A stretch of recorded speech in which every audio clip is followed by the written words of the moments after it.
అందరికీ జైభీం. నేను Rajesh Mahasena. Welcome to Mahasena media. తమ్ముడు ఏదో అన్నాడు, విశాఖలో అలా కట్టడం ఆల్రెడీ అతను ఎవరో ఉన్నాడండి, నేషనల్ మీడియా అర్నాబ్ గోస్వామి అడిగాడు నిన్న.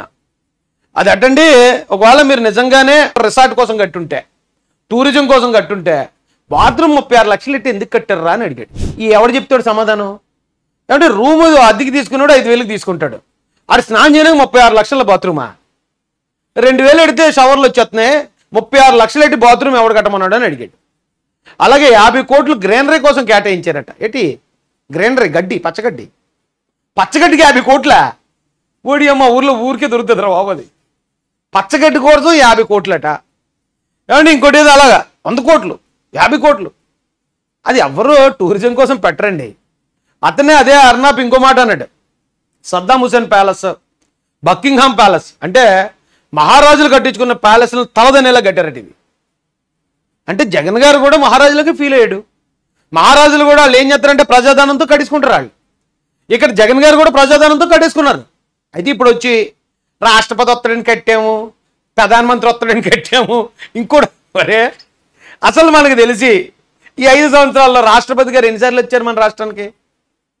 ఈ 5 సంవత్సరాల్లో ప్రధానమంత్రి గారు మొన్న ఎలక్షన్కి తప్ప ఎన్నిసార్లు వచ్చారు? ఏంటి 5 సంవత్సరాలకు ఒకసారి వచ్చేవాడు కోసం 500 కోట్లు ప్యాలెస్ కడతారా? పైగా మన మూర్తి గారు అన్నారు, రాష్ట్రపతి అంటే త్రివిధ దళాల అధిపతి అట. ఆయన వచ్చాడంటే నేవీలో ఉంటాడట. ప్రధానమంత్రి వచ్చాడంటే ఆయనకి ఏదో సంథింగ్ ఆయనకి వేరే ఉంది, అంతేగాని వీళ్ళు వెళ్ళిపోయి ఇలాంటి రిసార్ట్స్లోనో లేకపోతే 5 స్టార్ హోటల్స్లోనూ ఉంటాడు. ప్రోటోకాల్ ఒప్పుకోదట. వాళ్ళ సెక్యూరిటీ వాళ్ళ వ్యవహారం ఏంటి వాళ్ళకి అబ్బో పెద్ద మ్యాటరు. అలాంటి వాళ్ళు ఎప్పుడు వస్తాడు ఊహించి ఇప్పుడు కట్టామంటారు వీళ్ళు. ఒరే తాడిచెట్టు ఎందుకు ఎక్కామంటే దూడగడ్డి కోసం అన్నాడట ఆడు ఎవడగా. వైసీపీ వాళ్ళ పరిస్థితి అలాగ ఉందరా నాయన. తాడిచెట్టు మీద దూడగడ్డి ఉంటుందా? అటు కళ్ళు దాటానికి ఎక్కాడు పైకి, కానీ ఎందుకు ఎక్కారంటే దూడగడ్డి కోసం. అలాగే వీళ్ళు కూడా ఎందుకు కట్టారా బిల్డింగ్ అంటే ప్రధానమంత్రి గారు అప్పుడప్పుడు వస్తారు కదండి, ఆడు వచ్చినప్పుడు ఉంటాను కండి అంటే అబ్బా సిగ్గు. పోనీ దొరికేశారు అడ్డంగా, దాన్ని ఎవడు కవర్ కూడా చేసుకోలేని దారుణంగా దొరికేశారు. ఏమంటే అది రిసార్ట్ అయితే దానికి అన్ని లక్షలు ఎట్టి బాత్రూమ్లు కట్టక్కర్లే. అది రిసార్ట్ అయితే అక్కడ స్పాకి సంబంధించిన టేబుల్స్ అక్కర్లేదు, ఇటాలియన్ మార్బుల్స్ అక్కర్లేదు. ఒక్కొక్క షాండ్లైర్ 2.5 లక్షల రూపాయలది 60 షాండ్లైర్లు పెట్టాల్సిన అవసరం లేదు. ఒక్కొక్క ఏసీ 2.5 లక్షలట. 34,000 ఎడితే ఏసీ ఇక్కడ 2.5 లక్షలు ఏసీలు. ఇవన్నీ కూడా జగన్ గారి కోసం కట్టారు. పోనీ ఆయన నిజంగా రిసార్ట్ అయితే ప్రజలను చూడడానికి ఎందుకు వెళ్ళడం లేదు? అది కడుతున్నప్పుడు, పునాది వేస్తున్నప్పుడు, గోళ్ళ కడుతున్నప్పుడు, ప్లాస్టరింగ్ ఎందుకు వెళ్ళడం లేదు? ప్రజల్ని, ప్రతిపక్షాలను ఎందుకు వెళ్ళడం లేదు? ఎందుకు పోలీస్ సెక్యూరిటీలో కట్టారు? అదొకటి చెప్పండి చాలు. కవర్ చేసుకోకండి, దొరికేహారు అడ్డంగానే. కొడాలి ఆయన ఇందాక వచ్చి అంటున్నాడా జగన్మోహన్ రెడ్డి గారు ప్రభుత్వ బిల్డింగ్లో ఉండాల్సిన అవసరం ఆయనకి లేదు, ఆయన ఎప్పటి నుంచో తాడేపల్లి ప్యాలెస్లోనే ఉన్నాడు. ఓకే, తాడేపల్లి ప్యాలెస్లోనే ఉన్నాడు ఆయన. కానీ ఇప్పుడు ఆయన ఆంధ్రప్రదేశ్కి వచ్చేటప్పుడు, లోటస్ పాయింట్ నుంచి ఆంధ్రప్రదేశ్కి వచ్చేటప్పుడు తాడేపల్లిలో ప్యాలెస్ కట్టుకున్నాడు. ఇప్పుడు ఆయన వైజాగ్ క్యాపిటల్, నేను వైజాగ్ వచ్చేస్తున్నాను అన్నాడు. మరి అక్కడ ఏది ఇల్లు ఆయనకి? నువ్వు చెప్పు కొడాలి. ఆయన ఏం బయట ఉండడు, ఎందుకంటే గవర్నమెంట్ ఆఫీసుని సచివాలయాన్ని ఇంట్లో తెచ్చుకుని పెట్టుకున్నాడు మొత్తం సెట్ అంతా. 36 అడుగుల ఇనపకం చేసుకున్నాడు ఇంటికి. అలాంటి వ్యక్తి వైజాగ్లో ఎక్కడ పడితే అక్కడ ఒక అద్దెంట్లో ఉండమంటే ఉంటాడా?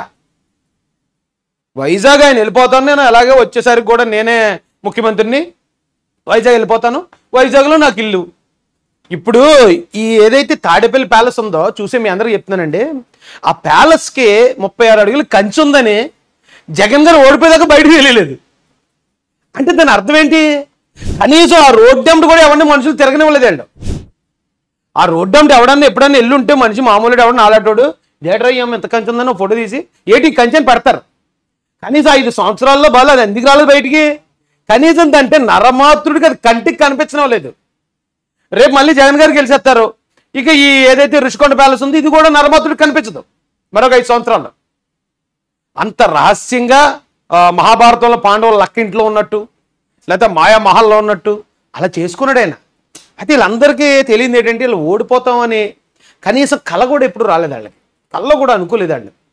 మేము ఓడిపోవట్లేదు, మేము మళ్ళీ గెలిచేస్తున్నాం అనే ధీమాలో ఉన్నారు తప్ప వాళ్ళు ఓడిపోతామేమో అని కాస్త భయం ఉండుంటే వాళ్ళు ఇన్ని తప్పులు చేయరండి, ఇన్ని తప్పులు చేయకపోదురు.